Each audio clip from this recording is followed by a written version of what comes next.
Disseram que nada jamais foi roubado em Hollywood, pelo menos não se o estúdio pudesse evitar. Enquanto as câmeras rodavam e as estrelas brilhavam, um tipo diferente de ação se desenrolava nas sombras. Roubos ousados, trapaças internas e tesouros inestimáveis desaparecendo sem deixar rastro. Como os estúdios lendários mantinham esses crimes que geravam manchetes fora do olhar público? E quem realmente pagou o preço pelo silêncio? A verdade por trás desses tesouros perdidos é muito mais estranha do que qualquer coisa que a tela de prata já imaginou. O escândalo do roubo de joias, de David Niven. No mundo raro da era dourada de Hollywood, uma festa glamurosa era tanto um símbolo de status quanto um Oscar na lareira.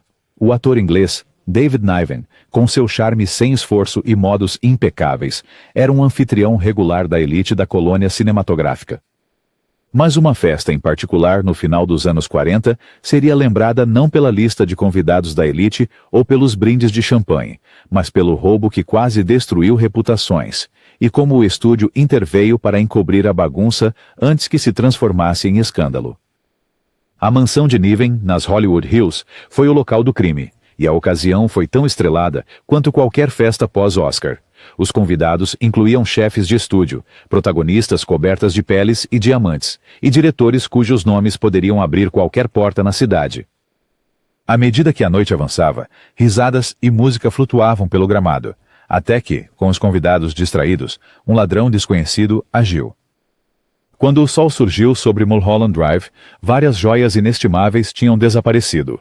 Pulseiras, anéis e até mesmo um colar de herança que já tinha adornado os pescoços da realeza. O que poderia ter sido um roubo comum em qualquer outra cidade tornou-se uma bomba relógio em Hollywood. As vítimas não eram apenas socialites. Elas eram esposas e amantes de executivos de estúdio, financiadores de filmes e até mesmo de uma grande estrela. O roubo ameaçou acender um barril de pólvora de fofocas sobre quem esteve presente. O que foi dito e que segredos poderiam vir à tona se a história chegasse à imprensa. Alguns sussurravam que o crime foi um trabalho interno, talvez até cometido por alguém na festa. Os estúdios, particularmente o estúdio de Niven, agiram rapidamente. Seus solucionadores coordenaram com o LAPD, que, em troca de um favor generoso, concordou em manter os relatórios em silêncio. Detetives particulares foram contratados, não apenas para encontrar as joias, mas para garantir discrição. O estúdio reembolsou discretamente o valor dos itens desaparecidos aos convidados mais influentes, usando um emaranhado de contas de fachada e pagamentos de silêncio. Enquanto isso, sussurros foram levados aos colunistas de fofoca da cidade de que a história foi extremamente exagerada. Apenas mais um boato de Hollywood. Em poucos dias, o assunto foi discretamente resolvido. Ou, assim parecia. As joias desaparecidas nunca foram recuperadas, e ninguém foi acusado. O próprio Niven mais tarde riria do incidente em entrevistas, descartando-o como uma brincadeira. Mas na realidade, foi necessário um pequeno exército de solucionadores de problemas e pagamentos para garantir que o infortúnio de uma noite não se transformasse no escândalo da primeira página do dia seguinte. Por trás da fachada reluzente das festas da Era de Ouro, histórias como essas eram comuns. Um lembrete de que a verdadeira magia de Hollywood não estava apenas na tela, mas na coreografia cuidadosa que mantinha seus segredos nas sombras. O assalto ao cofre do estúdio de som da Universal. Nos anos 1940, a Universal Studios era um fervilhante centro de atividade, um playground para monstros, estrelas de cinema, e a equipe trabalhadora que tornava os sonhos do cinema possíveis. Mas em 1949, um ato audacioso abalaria o estúdio em sua essência e deixaria o estúdio atordoado, não pela audácia do crime, mas pelo medo do que poderia acontecer se o público algum dia descobrisse. A história começou numa noite de sábado chuvosa, quando o lote traseiro estava deserto, exceto por uma equipe reduzida. Na escuridão, uma pequena equipe de ladrões profissionais conseguiu passar pela segurança, deslizar entre as fileiras de carros de cena e fantasias de monstros, e mirou em um dos estúdios de som do estúdio que também funcionava como escritório de pagamento. Esses não eram ladrões de segunda categoria. Esta era uma operação que exigia planejamento, audácia e muitos suspeitavam de informações internas. O que aconteceu a seguir parece uma cena de um filme de assalto. A gangue cavou um túnel através de um depósito raramente usado, evitando as entradas principais e todos os guardas visíveis do estúdio. Uma vez dentro, eles rapidamente abriram o cofre do escritório, levando todo o pagamento da semana. A perda foi colossal. Dezenas de milhares de dólares destinados a centenas de trabalhadores que chegariam na segunda-feira para esvaziar envelopes e fazer perguntas irritadas. Os executivos da Universal ficaram horrorizados, não apenas pela perda financeira, mas pelo potencial de escândalo. Com os sindicatos já pressionando por salários mais altos e a indústria ainda lutando contra o sentimento anti-Hollywood na imprensa, notícias de um roubo em grande escala, especialmente um que sugeria ajuda interna, eram um barril de pólvora. Os principais solucionadores do estúdio se reuniram com o Departamento de Polícia de Los Angeles, que, em uma demonstração de cooperação no estilo antigo de Hollywood, concordou em manter os detalhes fora do olho público em troca de certos favores do estúdio e algumas taxas de consultoria. Discretamente, a Universal contratou investigadores particulares para investigar o crime, enquanto a investigação oficial da polícia não avançava. Suspeitos de serem cúmplices internos foram demitidos ou transferidos para departamentos distantes. Quando trabalhadores irritados começaram a murmurar sobre salários perdidos, a Universal emitiu uma declaração sobre erros administrativos e então completou os salários faltantes com seu próprio dinheiro, desesperada para conter a agitação. Os ladrões nunca foram pegos e o dinheiro roubado nunca foi recuperado. Por anos, a história era contada apenas em vozes sussurradas nos bastidores, um conto de advertência sobre ganância e lealdade. O verdadeiro crime, alguns diziam, não era apenas o roubo, mas a capacidade do estúdio de enterrar a verdade, mais um exemplo de como as fábricas de sonhos de Hollywood fariam qualquer coisa para manter sua imagem impecável, não importando o que se escondia nas sombras. O filme de chantagem Velvet Lips, de Joan Crawford. A era de ouro de Hollywood foi construída no glamour, mas por baixo pulsava uma corrente de segredos e ameaças. Uma realidade que Joan Crawford conhecia muito bem. Quando ela se tornou uma estrela consagrada na MGM, o passado de Crawford já era alvo de fofocas sussurradas, mas um escândalo quase veio à tona. A suposta existência de um filme adulto antigo, chamado Velvet Lips. Embora a questão de se Crawford realmente apareceu em tal filme continue sendo amplamente debatida, o que é indiscutível é que a tentativa de roubo e chantagem em torno deste suposto rolo causou ondas de choque no estúdio e levou a uma cobertura total orquestrada pelos lendários solucionadores de problemas da MGM. A história começou nas sombras. Em algum momento no final dos anos 1920, quando a carreira de Crawford estava começando a decolar, uma figura misteriosa se aproximou do departamento de publicidade do estúdio com um filme granuloso supostamente estrelando uma Joan Crawford muito mais jovem em cenas comprometedoras. Se as filmagens eram reais, forjadas ou um composto engenhoso, eram convincentes o suficiente para serem perigosas. O momento não poderia ter sido pior. Crawford estava prestes a alcançar o status de estrela de primeira classe. E a MGM a promovia como o epítome da mulher americana moderna. A ameaça era clara. Um estúdio rival, um tabloide ou um criminoso oportunista poderia destruir tudo se o rolo se tornasse público. Entre Ed Mannix e Howard Strickling, os limpadores do estúdio. Eles rastrearam os movimentos do chantagista por Los Angeles, empregando uma mistura de subornos, intimidação e detetives particulares. A própria Crawford foi mantida fora dos holofotes enquanto negociações e ameaças eram trocadas nas sombras. De acordo com biografias posteriores e entrevistas com pessoas de dentro da MGM, o estúdio pagou uma quantia significativa, supostamente mais de $100 mil, uma soma enorme em dólares da época da Grande Depressão, para recuperar e destruir o filme. O irmão de Crawford teria até sido envolvido, usando sua conexão familiar para tentar extorquir mais dinheiro antes que a MGM o detivesse. Mas o problema não terminou com a recuperação do filme. O estúdio lançou uma campanha silenciosa para destruir quaisquer cópias secundárias, rastreando cópias rumoradas que surgiram em clubes masculinos privados e exibições clandestinas. Arquivos do FBI e relatórios de investigadores particulares sugerem que o departamento legal do estúdio trabalhou horas extras para intimidar qualquer um que insinuasse ter uma cópia. Na imprensa, Crawford negou ferozmente ter participado de tal projeto, chamando-o de pura invenção. Aliados do estúdio na mídia publicaram histórias atacando a credibilidade do suposto chantagista, retratando-o como um ninguém amargurado em busca de um pagamento rápido. Até hoje, o filme Lábiros de Veludo nunca apareceu, e historiadores continuam a debater se ele realmente existiu. Mas o verdadeiro impacto do escândalo foi como a MGM usou seu poder para suprimir uma ameaça, proteger sua estrela e moldar a narrativa. Para Joan Crawford, o encobrimento foi um lembrete. que em Hollywood a ilusão de pureza era tudo, e o estúdio não hesitaria em defendê-la. O roubo da estatueta do Oscar desaparecida da Colômbia. Ganhar um prêmio da Academia era, e ainda é, o sonho máximo para qualquer pessoa na indústria cinematográfica. Mas na década de 1940, para a Columbia Pictures, esse sonho tomou um rumo bizarro, quando um roubo audacioso no estúdio resultou no desaparecimento de várias estatuetas do Oscar e desencadeou uma frenética operação de encobrimento nos bastidores que nunca chegou às colunas de fofocas. Aconteceu logo após o prêmio anual da Academia, quando o último lote de estatuetas douradas do estúdio, recém-concedidas a seus atores, diretores e artesãos, foi orgulhosamente exibido em uma vitrine trancada no prédio executivo. O estojo era um símbolo de prestígio não apenas para os destinatários, mas para a própria Columbia. Um lembrete visual de sua crescente influência em uma cidade há muito dominada pela MGM e Warner Brothers. Mas em uma manhã de segunda-feira, quando os executivos chegaram para trabalhar, encontraram o estojo de exibição vazio, arrombado com a cuidadosa precisão de alguém que conhecia as rotinas de segurança do prédio. O pânico se instaurou. Para um estúdio que vivia e morria por sua reputação, a perda não de um, mas de vários Oscars, era impensável.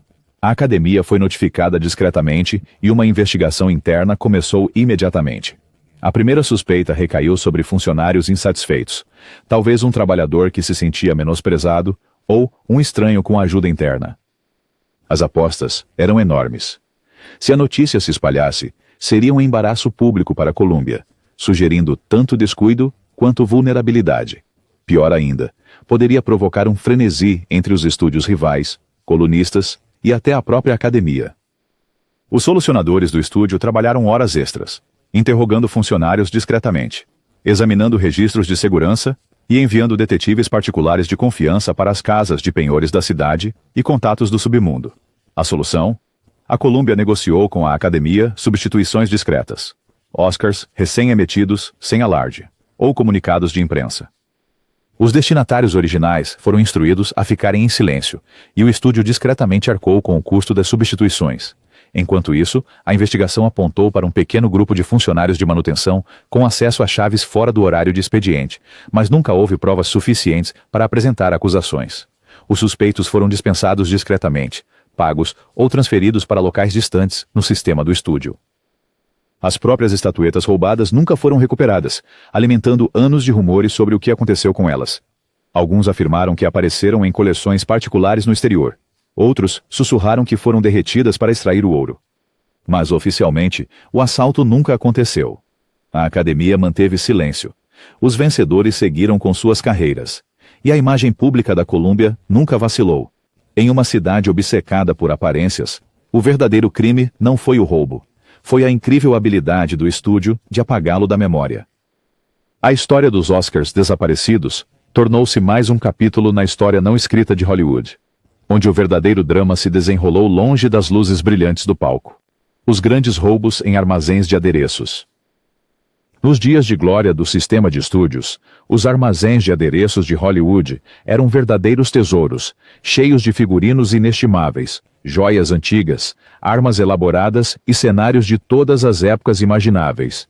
Esses armazéns representavam milhões de dólares em ativos e incontáveis horas de trabalho artesanal. Ainda assim, começando na década de 1940 e se estendendo bem na década de 1950, uma série de roubos sistemáticos varreu os departamentos de adereços dos maiores estúdios de Hollywood. Ao contrário dos espetaculares roubos de arrombar que faziam manchetes, estes foram trabalhos internos realizados lenta e silenciosamente ao longo dos anos, e os estúdios, aterrorizados pela má publicidade e problemas sindicais, fizeram tudo ao seu alcance para encobrir o que equivalia a um dos assaltos mais longos de Hollywood. A escala do roubo era impressionante. Com o tempo, fantasias originais de filmes como As Aventuras de Robin Hood ou Ben-Hur, coroas incrustadas de pedras preciosas, espadas de aparência antiga e até mesmo adereços tão icônicos como réplicas do Falcão Maltês, simplesmente desapareceram. Quando os auditores começaram a questionar as discrepâncias no inventário, as desculpas variavam de perda no transporte a dano irreparável. Mas a verdade era muito mais embaraçosa. Equipes, armazenistas e até mesmo alguns designers de cenário de confiança estavam desviando pedaços da história de Hollywood e vendendo-os a colecionadores ricos e, lojas de antiguidades e o florescente mercado negro de memorabilia. O primeiro instinto do estúdio foi a autopreservação. Os executivos temiam que expor os roubos não só os envergonharia perante a imprensa e o público, mas também provocaria agitação laboral, um assunto já sensível com a crescente sindicalização pós-guerra. Em vez de chamar a polícia ou emitir declarações públicas, eles demitiram discretamente ou realocaram os membros da equipe que pareciam estar envolvidos, fazendo pagamentos generosos de indenização em troca de silêncio. Em alguns casos notórios, detetives particulares foram enviados, não para recuperar itens roubados, mas para garantir que a notícia dos furtos nunca chegasse aos ouvidos da notoriamente curiosa imprensa de Hollywood. Enquanto isso, a verdadeira dimensão da perda tornou-se conhecida apenas por alguns poucos selecionados.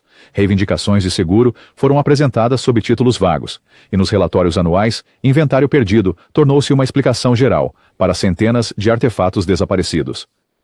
Só décadas depois, quando alguns desses tesouros surgiram em leilões ou nas casas de fãs proeminentes de cinema, é que a verdadeira extensão dos roubos veio à tona. Para os estúdios, a hemorragia silenciosa de sua própria história era um custo de fazer negócios, um segredo que era melhor manter enterrado.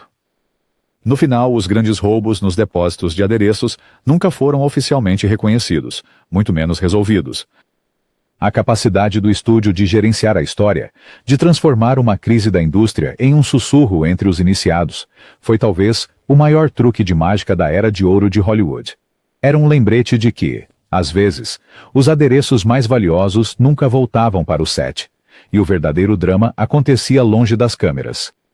O golpe das joias do figurino de E o Vento Levou. Poucos filmes capturaram a imaginação do público como E o Vento Levou, e os figurinos, especialmente as deslumbrantes joias de Scarlett O'Hara, tornaram-se lendários por si só. Mas nos bastidores, um dos furtos mais ousados da Era de Ouro se desenrolou, um que só viria à tona muitos anos depois. As joias originais, que adornaram os pescoços e pulsos de Vivien Leigh e Olivia de Havilland, foram roubadas do cofre da MGM e substituídas por réplicas habilmente confeccionadas, uma troca tão sutil que enganou quase todos.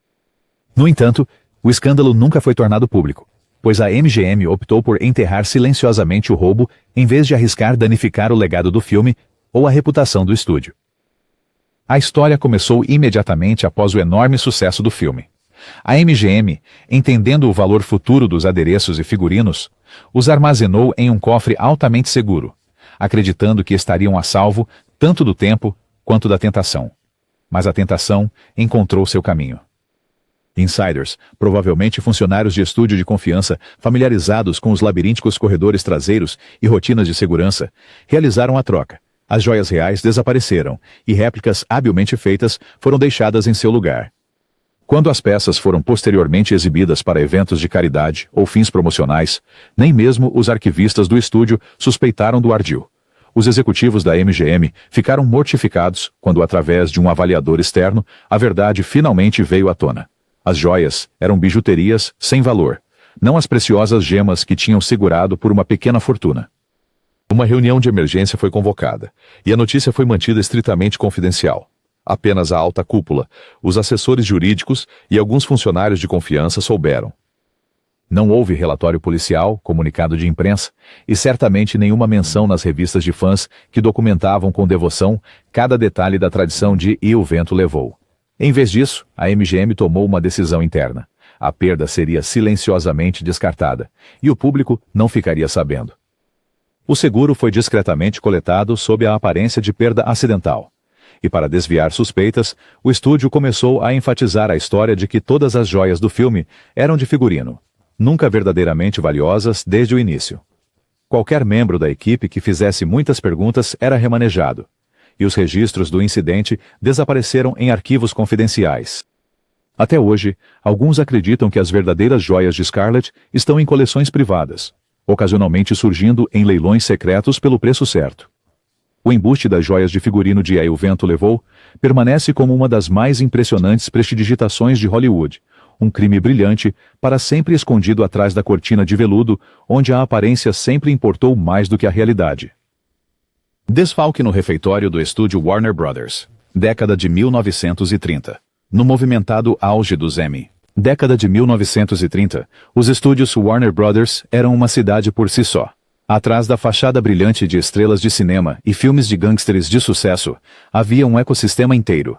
Construtores de cenários, figurinistas, motoristas e, no coração de tudo, o famoso refeitório Warner Brothers. Este era o coração pulsante do estúdio, um ponto de encontro social onde lendas e figurantes se encontravam para tomar café e comer bifes. Mas, sob o barulho dos talheres, um crime astuto estava sendo tramado bem debaixo do nariz dos executivos do estúdio. Por anos, um gerente confiável do refeitório desviou milhares dos recebimentos diários, e o estúdio, desesperado para evitar um escândalo, discretamente varreu isso para debaixo do tapete. O golpe era simples, mas eficaz.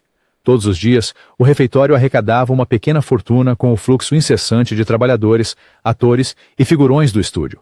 O dinheiro trocava de mãos rapidamente e os registros em papel eram fáceis de manipular em uma era pré-digital. O gerente, há muito considerado leal e indispensável, aproveitou-se da confiança do sistema. Pequenas quantias desviadas no início. Primeiro alguns dólares, depois centenas, depois milhares, somaram-se ao longo do tempo. Quando ocasionalmente eram notadas faltas, eram atribuídas a erros de contabilidade ou perdas de inventário. O ponto de virada ocorreu quando uma nova contadora foi trazida como parte de um esforço do estúdio para maior eficiência. Ao revisar anos de registros, ela começou a ver o padrão, discrepâncias que remontavam a um único indivíduo. Diante das provas acumuladas, os executivos da Warner Brothers convocaram uma reunião secreta. Eles estavam horrorizados. Não apenas pela quantia envolvida, que supostamente chegava a dezenas de milhares, uma quantia enorme em dólares da era da Grande Depressão, mas pelo que um escândalo público poderia significar para a imagem do estúdio e as relações trabalhistas. Em vez de arriscar manchetes estrondosas, desfalque na Warner Brothers, e provocar a indignação sindical, o estúdio optou por controle de danos.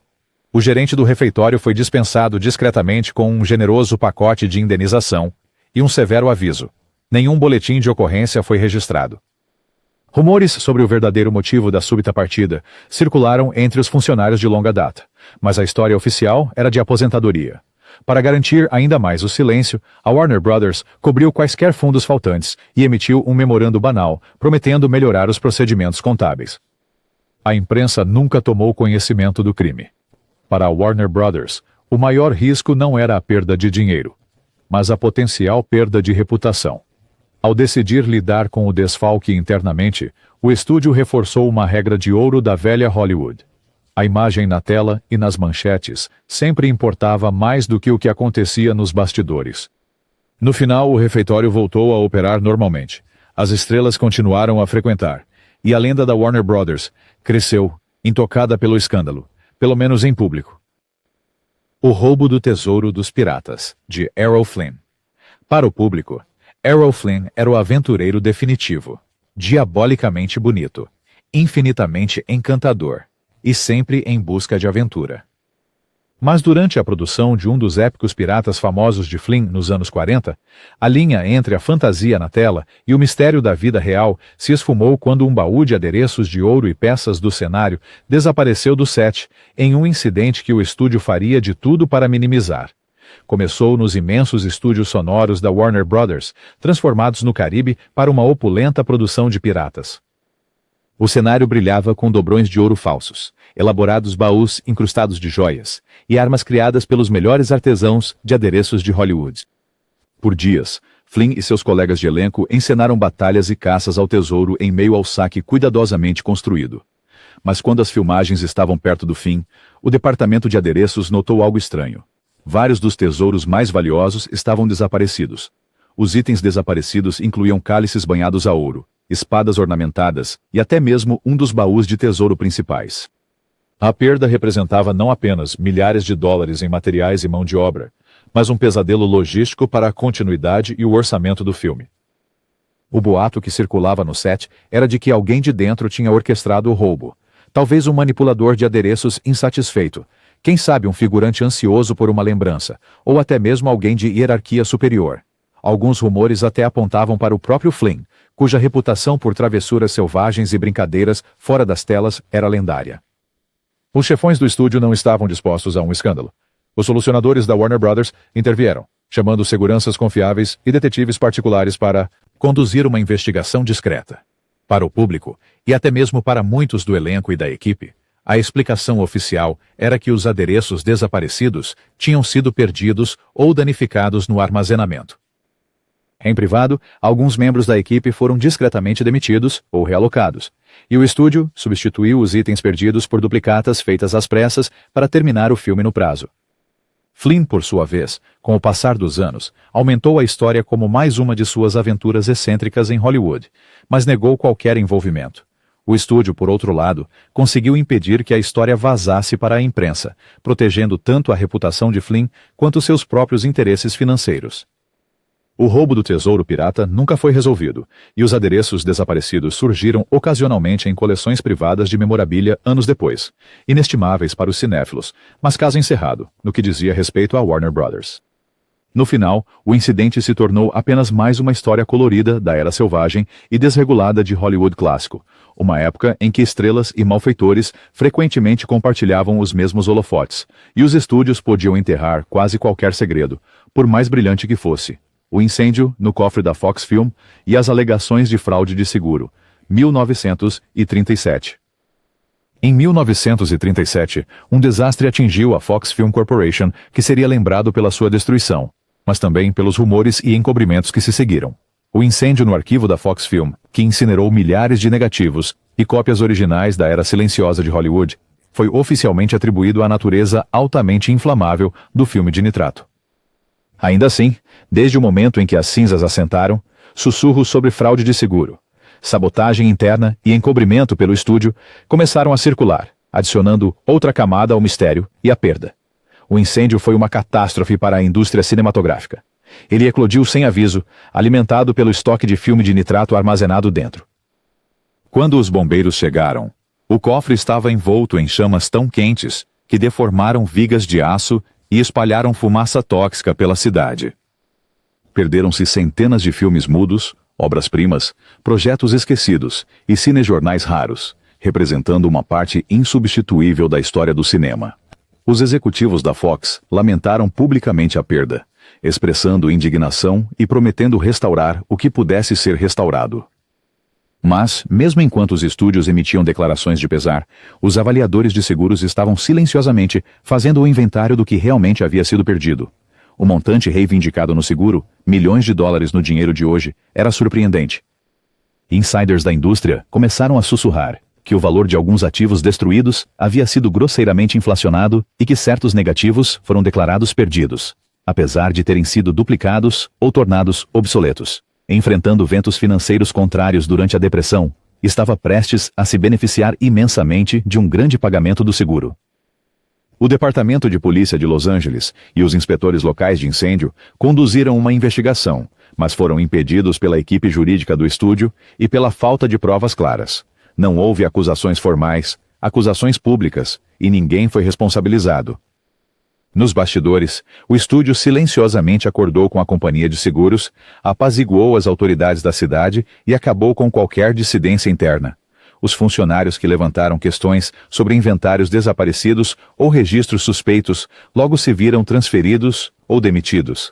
Na imprensa, o incidente foi descrito como um trágico acidente, um acaso da química e do destino.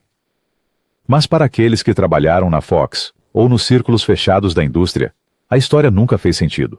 Alguns ainda acreditam que o incêndio foi intencional, seja como uma tentativa desesperada de receber o seguro ou para destruir evidências de negócios obscuros do estúdio.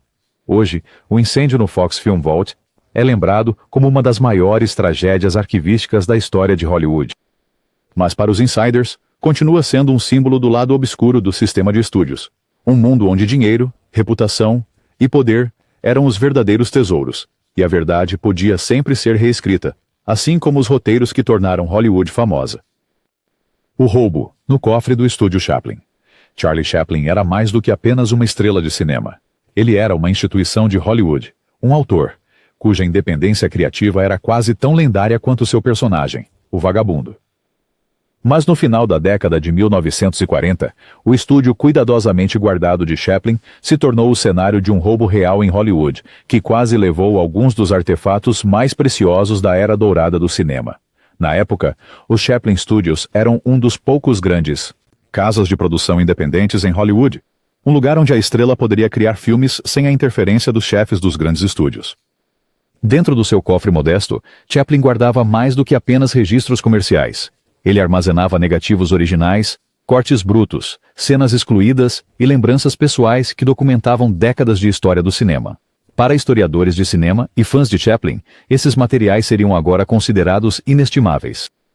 Numa noite nevoada, ladrões habilidosos atravessaram o perímetro do terreno dos fundos. Relatórios dos guardas de segurança, que mais tarde foram discretamente demitidos, sugerem que os culpados tiveram ajuda interna. Eles chegaram ao cofre, contornando uma série de portas trancadas e sistemas de alarme rudimentares. Pela manhã, várias latas de filme e itens pessoais raros estavam desaparecidos. Entre eles, rolos não lançados, notas manuscritas e até alguns dos adereços de Chaplin de suas primeiras comédias mudas. A perda foi mais do que apenas financeira. Para Chaplin, que já enfrentava um aumento do escrutínio político na América do pós-guerra, a ameaça de vazamento de filmagens inacabadas ou a venda no mercado negro de seus pertences pessoais representava um risco tanto para seu legado quanto para suas batalhas legais em andamento. Se a notícia se espalhasse, a reputação do estúdio em relação à segurança ficaria em ruínas, e os abutres da imprensa de Hollywood cercariam. Mas Chaplin não era estranho ao poder do silêncio. Seu leal gerente de negócios rapidamente contratou uma equipe de investigadores particulares, alguns dos quais eram ex-policiais, conhecidos pela sua discrição. Eles rastrearam os itens através do submundo criminal de Los Angeles, seguindo rumores de rolos raros de Chaplin sendo oferecidos para venda a colecionadores privados em Nova York e na Europa. Os agentes do estúdio negociaram discretamente para a devolução da maioria dos itens, às vezes trocando dinheiro, outras vezes simplesmente fazendo ameaças veladas sobre os perigos de contrariar um dos ícones mais amados de Hollywood. Durante todo o tempo, o incidente foi mantido o mais longe possível do público e da imprensa. Não houve boletins de ocorrência, nem manchetes de jornais, apenas rumores entre alguns poucos insiders. Aqueles guardas de segurança suspeitos de cumplicidade desapareceram da folha de pagamento da noite para o dia. Chaplin, externamente impassível, continuou a trabalhar, nunca reconhecendo o roubo em público. O assalto ao cofre do Chaplin Studio continua a ser um testemunho de como até as luzes mais brilhantes de Hollywood podem ser alvo de aqueles que esperam lucrar com o ouro do celuloide. Mas neste caso, a verdadeira história, como tantas outras em Tinseltown, foi habilmente editada nos bastidores, garantindo que a lenda de Chaplin permanecesse inabalada, pelo menos aos olhos do mundo. Roubo de joias da sala de props da Paramount. A Paramount Pictures, no início dos anos 1950, era um símbolo de glamour e prestígio, um estúdio conhecido por produções luxuosas e um elenco invejável de estrelas.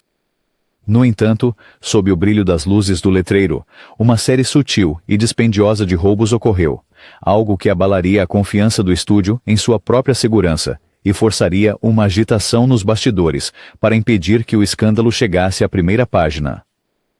O problema começou silenciosamente.